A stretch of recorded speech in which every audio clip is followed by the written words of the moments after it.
मोमिनो, जब तुम नमाज पढ़ने का कस्द किया करो तो अपने मुंह और कोहनियों तक हाथ धो लिया करो और सर का मसाह कर लिया करो और टखनों तक पांव धो लिया करो।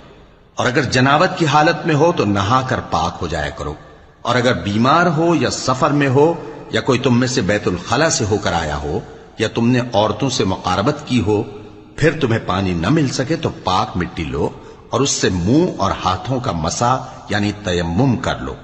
अल्लाह तुम पर किसी तरह की तंगी नहीं करना चाहता, बल्कि यह चाहता है कि तुम्हें पाक करे और अपनी नेमतें तुम पर पूरी करे ताकि तुम शुक्र करो।